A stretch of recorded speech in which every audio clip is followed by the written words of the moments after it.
നമ്മളെല്ലാവരും Google drive ഉപയോഗിക്കുന്നവരാണ്. 15 GB storage നമുക്ക് ഗൂഗിൾ ഡ്രൈവിൽ ഫ്രീ ആയിട്ട് നൽകുന്നുമുണ്ട്.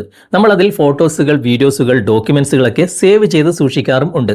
എന്നാൽ നമുക്ക് അത്യാവശ്യമായിട്ട് എഴുതി സൂക്ഷിക്കേണ്ട ചില ടെക്സ്റ്റുകൾ, അതുപോലെ തന്നെ നമുക്ക് ഏതെങ്കിലും ആപ്ലിക്കേഷൻ്റെ ലിങ്കുകൾ, വെബ്സൈറ്റിൻ്റെ ലിങ്കുകളൊക്കെ ഇതിൽ നമുക്ക് സേവ് ചെയ്ത് സൂക്ഷിക്കാൻ സാധിക്കുമോ എന്ന് പല ആളുകളും ചോദിച്ചിട്ടുണ്ട്. എന്നാൽ ഇതൊക്കെ നമുക്ക് വളരെ ഈസി ആയിട്ട് ഒരു ട്രിക്കിലൂടെ ചെയ്യാൻ സാധിക്കും. ഇന്നത്തെ വീഡിയോ അതിനെക്കുറിച്ചാണ്. തീർച്ചയായിട്ടും നിങ്ങൾക്ക് ഇത് വളരെയധികം ഉപകാരപ്രദമായിരിക്കും. എങ്ങനെയാണ് ഇതൊക്കെ ചെയ്യുന്നതെന്ന് നമുക്ക് വിശദമായിട്ട് ഇന്നത്തെ വീഡിയോയിലൂടെ തുടർന്ന് കണ്ട് മനസ്സിലാക്കാം. ഇതുപോലുള്ള ടെക്നോളജി പരമായിട്ടുള്ള വീഡിയോകൾ ദിവസവും നിങ്ങൾക്ക് ലഭിക്കാൻ ഞങ്ങളുടെ ചാനൽ ഫോളോ ചെയ്യാൻ മറക്കരുത്. നമുക്ക് പെട്ടെന്ന് തന്നെ വീഡിയോയിലേക്ക് പോകാം. നമുക്കതിനായിട്ട് ആദ്യം പ്ലേ സ്റ്റോർ ഒന്ന് ഓപ്പൺ ചെയ്യാം. ഇവിടെ സെർച്ച് ബാർ ക്ലിക്ക് ചെയ്തിട്ട് ഞാൻ കാണിക്കുന്ന പോലെ നിങ്ങൾ ടൈപ്പ് ചെയ്യുക. ഞാനിവിടെ ടൈപ്പ് ചെയ്തിട്ടുള്ളത് ഗൂഗിൾ ഡോക്സ് എന്നാണ്. ഇത് ഗൂഗിളിൻ്റെ തന്നെ ഒഫീഷ്യൽ ആയിട്ടുള്ള ആപ്ലിക്കേഷനാണ്. ഇതും ഗൂഗിൾ ഡ്രൈവുമായിട്ടാണ് നമുക്ക് ലിങ്ക് ചെയ്യേണ്ടത്. ഇത് ഞാൻ ഓൾറെഡി ഇൻസ്റ്റാൾ ചെയ്തതുകൊണ്ട് എനിക്കിവിടെ ഓപ്പൺ എന്ന് കാണിക്കുന്നുണ്ട്. ഞാൻ ഓപ്പൺ കൊടുക്കുകയാണ്. ഇവിടെ സൈൻഡ് എന്ന് ഓട്ടോമാറ്റിക്കായിട്ട് വന്നിട്ടുണ്ട്. ഞാൻ ഓൾറെഡി സൈൻ ചെയ്തതുകൊണ്ടാണ്. നിങ്ങൾ സൈൻ ചെയ്തിട്ടില്ലെങ്കിൽ നിങ്ങളുടെ മെയിൽ ഐ ഡിയുമായിട്ട് ഇത് സൈൻ ചെയ്യുക. നിങ്ങളുടെ പ്രൊഫൈൽ ഐക്കൺ ഇവിടെ കാണാൻ സാധിക്കും.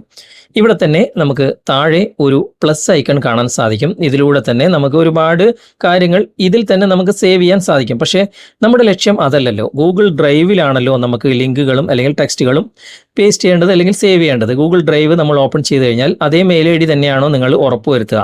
ഓക്കെ, അതിനുശേഷം ഇവിടെയുണ്ട് ഒരു പ്ലസ് ഐക്കൺ. അവിടെ ക്ലിക്ക് ചെയ്ത് കഴിഞ്ഞാൽ ഇവിടെ നിങ്ങൾ കാണാൻ സാധിക്കും ഗൂഗിൾ ഡോക്സ് എന്ന ആ ഒരു ആപ്ലിക്കേഷൻ്റെ ഓപ്ഷൻ ഇവിടെ വന്നിട്ടുണ്ട്. നിങ്ങൾ ഇൻസ്റ്റാൾ ചെയ്തുകൊണ്ടാണ് ഇവിടെ വന്നത്. അത് ഓപ്പൺ ചെയ്ത് കഴിഞ്ഞാൽ നമുക്കിവിടെ എന്ത് ടെക്സ്റ്റുകളും ഇതിലേക്ക് നമുക്ക് ആഡ് ചെയ്ത് സൂക്ഷിക്കാൻ സാധിക്കും.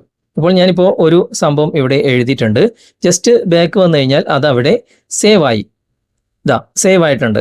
ഇനി നമുക്ക് അത് തന്നെ ക്ലിക്ക് ചെയ്തിട്ട് വീണ്ടും നമുക്ക് റീ എഡിറ്റ് ചെയ്യാം. ഇതിൻ്റെ കൂടെ നമുക്ക് വേറെ എന്തെങ്കിലും വേണമെങ്കിൽ ആ പെന്നിൻ്റെ ഐക്കൺ ക്ലിക്ക് ചെയ്തിട്ട് നമുക്കിതിൻ്റെ കൂടെ പലതും എഴുതി നമുക്ക് സൂക്ഷിക്കാൻ സാധിക്കും. അങ്ങനെ നിങ്ങൾക്ക് എന്ത് ടെക്സ്റ്റുകളും ഇതിലേക്ക് ആഡ് ചെയ്യാം. വേറെ എവിടെന്നെങ്കിലും ടെക്സ്റ്റ് കോപ്പി ചെയ്തിട്ട് ഇവിടേക്ക് പേസ്റ്റ് ചെയ്താലും ഇവിടെ തന്നെ നമുക്ക് സേവ് ആക്കി സൂക്ഷിക്കാൻ സാധിക്കും. ഇനി നമുക്ക് ഇതിലേക്ക് ആപ്ലിക്കേഷൻ്റെ അല്ലെങ്കിൽ വെബ്സൈറ്റിൻ്റെ ലിങ്ക് എങ്ങനെ സേവ് ചെയ്യാമെന്ന് നോക്കാം. അതിനായിട്ട് ഞാൻ ജസ്റ്റ് ഇതിൽ നിന്നും ബാക്ക് വരികയാണ്. എന്നിട്ട് പ്ലേ സ്റ്റോർ തന്നെ ഓപ്പൺ ചെയ്തിട്ട് ഇതേ ആപ്ലിക്കേഷൻ്റെ ലിങ്ക് ഞാൻ കോപ്പി ചെയ്യാണ്. ഓക്കെ, ഇവിടെ ആപ്ലിക്കേഷൻ ഓപ്പൺ ചെയ്തു. 3 ഡോട്ട്സിൽ ഞാൻ ക്ലിക്ക് ചെയ്തു. ഇവിടെ ഷെയറിൻ്റെ ഐക്കൺ ഉണ്ട്. അവിടെ ക്ലിക്ക് ചെയ്തിട്ട് ഇവിടെ കോപ്പി ലിങ്ക് കൊടുത്തു. ഓക്കെ, ഈ ലിങ്ക് ഞാൻ കോപ്പി ചെയ്തിട്ടുണ്ട്. ഇനി നമുക്ക് ഈ ഒരു ഗൂഗിൾ ഡ്രൈവിൽ എങ്ങനെ പേസ്റ്റ് ചെയ്യാൻ നോക്കാം. ഗൂഗിൾ ഡ്രൈവ് ഓപ്പൺ ചെയ്തു. പ്ലസ് ഐക്കണിൽ ഞാനിവിടെ വീണ്ടും ക്ലിക്ക് ചെയ്യാണ്. ഗൂഗിൾ ഡോക്സ് ഞാനിവിടെ ഓപ്പൺ ചെയ്യാണ്. അതിനുശേഷം ഇവിടെ നമുക്ക് ഒരു പ്ലസ് ഐക്കൺ കാണാൻ സാധിക്കും. അവിടെ നിങ്ങൾ ക്ലിക്ക് ചെയ്യുക. ഇവിടെ നിങ്ങൾ കാണാൻ സാധിക്കും ലിങ്ക്, ഇമേജ്, ടാബിൾ, അങ്ങനെ ഒരുപാട് കാര്യങ്ങൾ. അതിൽ ലിങ്ക് നിങ്ങൾ ക്ലിക്ക് ചെയ്തിട്ട് ഇവിടെ ഏത് ലിങ്കാണ് നിങ്ങൾക്ക് ഇവിടെ സേവ് ചെയ്യേണ്ടത് അതിൻ്റെ പേര് ഇവിടെ കൊടുക്കുക. ഞാനിപ്പോൾ ഗൂഗിൾ ഡോക്സ് എന്ന് തന്നെയാണ് ഞാനിവിടെ എഴുതുന്നത്. ഓക്കെ, ഗൂഗിൾ ഡോക്സ് എന്ന് എഴുതി. ഇനി നിങ്ങൾ അവിടെ നിന്ന് കോപ്പി ചെയ്ത ആ ഒരു ലിങ്ക് ഇവിടെ പേസ്റ്റ് ചെയ്ത് കൊടുക്കുക. ഓക്കെ, ലോങ് പ്രസ് ചെയ്യുക. എന്നിട്ട് ഇവിടെ പേസ്റ്റ് ചെയ്ത് കൊടുക്കുക. ഓക്കെ, ഗൂഗിൾ ഡോക്സിൻ്റെ ലിങ്ക് ഇവിടെ വന്നിട്ടുണ്ട്. ഇവിടെ തന്നെ മുകളിൽ ടിക്ക് മാർക്ക് ഉണ്ട്. അത് ടിക്ക് മാർക്ക് കൊടുത്തു കഴിഞ്ഞാൽ ഇവിടെ അത് സേവ് ആയി. ജസ്റ്റ് നമുക്കൊന്ന് ബാക്ക് വരാം. ബാക്ക് വന്നു കഴിഞ്ഞാൽ കുറച്ച് നേരം വെയിറ്റ് ചെയ്യുക. ആ ലിങ്ക് ഇവിടെ സേവ് ആയിട്ടുണ്ട്. ഓക്കെ, ഇനി അവിടെ ക്ലിക്ക് ചെയ്താൽ എന്താണ് കാണിക്കുന്നത് നമുക്ക് നോക്കാം. ക്ലിക്ക് ചെയ്ത ഉടനെ തന്നെ ഇവിടെ ആ ഒരു ഗൂഗിൾ ഡോക്സ് വന്നിട്ടുണ്ട്. ഇതിൻ്റെ അകത്ത് ലിങ്ക് ഉണ്ട് കേട്ടോ. അവിടെ ജസ്റ്റ് ഒന്ന് ടച്ച് ചെയ്ത് കഴിഞ്ഞാൽ താഴെ ആ ലിങ്ക് വന്നിട്ടുണ്ട്. അവിടെ നിങ്ങൾ ജസ്റ്റ് ഒന്ന് ടച്ച് ചെയ്ത് കഴിഞ്ഞാൽ നേരെ ഗൂഗിൾ പ്ലേ സ്റ്റോറിലേക്ക് പോയി ആ ആപ്ലിക്കേഷൻ നിങ്ങൾക്ക് ഡയറക്റ്റ് ഇൻസ്റ്റാൾ ചെയ്യാനും സാധിക്കും. ഇങ്ങനെ നിങ്ങൾക്ക് ഏത് വെബ്സൈറ്റിൻ്റെതും ഏത് ആപ്ലിക്കേഷൻ്റെയും ലിങ്ക് യഥേഷ്ടം നിങ്ങൾക്ക് ഗൂഗിൾ ഡ്രൈവിൽ സേവ് ചെയ്ത് സൂക്ഷിക്കാൻ സാധിക്കും. അതുപോലെ തന്നെ ഏത് ടെക്സ്റ്റുകളും നിങ്ങൾക്ക് ഇതുപോലെ തന്നെ ഈ ഒരു ഗൂഗിൾ ഡോക്സിൻ്റെ സഹായത്തോടു കൂടി നിങ്ങൾക്ക് നിങ്ങളുടെ ഗൂഗിൾ ഡ്രൈവിൽ സേവ് ചെയ്ത് സൂക്ഷിക്കാൻ സാധിക്കും.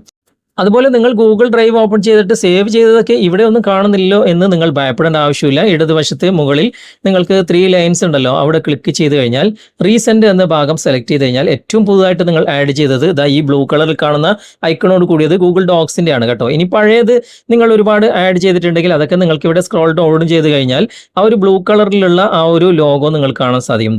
ഞാനിപ്പോൾ താഴെ ഇവിടെ ഇതൊക്കെ ആ ഒരു ഗൂഗിൾ ഡോക്സിൽ ഞാൻ ഇതിനു മുമ്പ് ആഡ് ചെയ്തിട്ടുള്ളതാണ്. ഓക്കെ, അപ്പോൾ ഇതുപോലെ ഗൂഗിൾ ഡോക്സിൻ്റെ സഹായത്തോടു കൂടി ഏത് വെബ്സൈറ്റിൻ്റെ അല്ലെങ്കിൽ ഏത് ആപ്ലിക്കേഷൻ്റെയും ലിങ്കുകളും അതുപോലെ തന്നെ ഏത് ടെക്സ്റ്റുകളും യഥേഷ്ടം നിങ്ങൾക്ക് ഗൂഗിൾ ഡ്രൈവിൽ സേവ് ചെയ്ത് സൂക്ഷിക്കാൻ സാധിക്കും. ഈ ട്രിക്ക് നിങ്ങൾക്ക് മുമ്പേ അറിവുള്ളതാണെങ്കിൽ അറിയാത്തവർക്ക് ഷെയർ ചെയ്ത് കൊടുക്കാൻ മറക്കരുത്.